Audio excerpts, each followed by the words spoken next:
Spinal ಇದು ಬಂತು. ಮತ್ತು ನಾನು ಇದಕ್ಕೆ ಹೋಗ್ಬಿಟ್ಟು ಯಾರು ಅಪೋಲೋ ಹಾಸ್ಪಿಟ್ಲಿಗೆ ಹೋಗ್ಬಿಟ್ಟು ತೋರಿಸ್ದೆ. ಡಾಕ್ಟ್ರು ಹರ್ಷ ಅಂತ ಹೇಳಿ ಅವ್ರೇನು ಮಾಡಿದ್ರು, ಇಲ್ಲಿಂದ ಇಲ್ಲಿವರೆಗೆ ಆಪ್ರೇಷನ್ ಮಾಡಬೇಕು ಅಂತ ಹೇಳಿದ್ರು. ಫಸ್ಟು ಬಂದಾಗ ನಿಮ್ಮ ಹತ್ರ ನಾನು ಅಂದರೆ ನಂಬಿಕೆ ಇರಲಿಲ್ಲ. ನಮ್ಮ ಫ್ರೆಂಡ್ ಒಬ್ಬರು RSS ಗ್ರೂಪ್ನಲ್ಲಿದ್ದಾರೆ, ಅವರು ನಿಮ್ಮದೇ ರೆಫರೆನ್ಸ್ ಕೊಟ್ಟರು, ಪ್ರಸಾದ್ ಅಂತೇಳಿ ಅವರು ರಾಷ್ಟ್ರೀಯ ಪುನರುತ್ಥಾನ ಇದರಲ್ಲಿದ್ದಾರೆ, ಅವರು ನಿಮ್ಮ ರೆಫರೆನ್ಸ್ ಕೊಡ್ತಾರೆ. ನಾನು ಬರಬೇಕಂದ್ರೆ ಡೌಟ್ ಮೇಲೆ ಬಂದೆ. ಇಲ್ಲಿ ಬಂದಮೇಲೆ ನೋಡಿದ್ಮೇಲೆ ನೀವು ಫಸ್ಟು ಪಟ್ಟ ಹಾಕಿದ್ಮೇಲೆ ಒಂದು 3 days ತುಂಬ ಪೇಯ್ನ್ ಇತ್ತು. ಆಮೇಲೆ ನೀವು ಸೆಕೆಂಡ್ ಟೈಮ್ ಬರೋಕ್ಕೆ ಫಸ್ಟ್ ಟೈಮ್ಗೆ ಅದು ವಾಸಿ ಆಯಿತು. ಇಲ್ಲಿಂದ ಸ್ವಲ್ಪ ಲೈಟಾಗಿ ಇಲ್ಲಿಂದ ಬಂದು ವಾಸಿ ಆಯಿತು. ಸೊ ಅದು ಕ್ಲಿಯರ್ ಆಯಿತು. ಆಮೇಲೆ ಇಲ್ಲೊಂದು ಸ್ವಲ್ಪ ಪೇಯ್ನ್ ಬರೋಕ್ಕೆ ಶುರು ಆಯಿತು.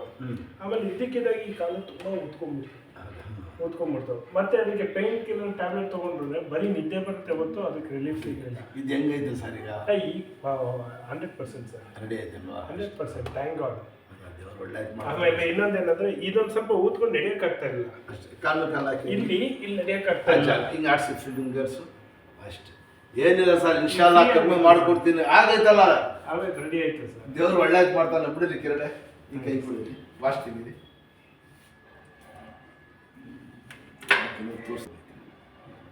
ಫ್ರೀ ಬಿಡ್ರಿ, ಏನಾದ್ರು ಮಾಡ್ಕೊಂಡು ಒಳ್ಳೆ ಶರೀರ ಹಾಳು ಮಾಡ್ಕೊಂಡು. ನಾನೇನಾದ್ರು ಹೈಸ್ಕೂಲ್ ಟೀಚರ್, ನಾನು basically IAS examination, IPS examination ತಗೊಳ್ಳೋರಿಗೆ ನಾನು ಕೋಚ್ ಇಲ್ಲ. ಕೋಚ್, ಯಾಕಂದರೆ ನಾನು 1994 IAS ಎಕ್ಸಾಮ್ ತೊಗೊಂಡಿದ್ದೆ, ಅದಕ್ಕೆ ಕೋಚ್. ನಾನೇನು ಮಾಡಿಬಿಟ್ಟೆ, ಹೆಲ್ತ್ನ ನೆಗ್ಲೆಕ್ಟ್ ಮಾಡಿ ಓದೋ ಕಡೆ ಗಮನ ಕೊಟ್ಟೆ.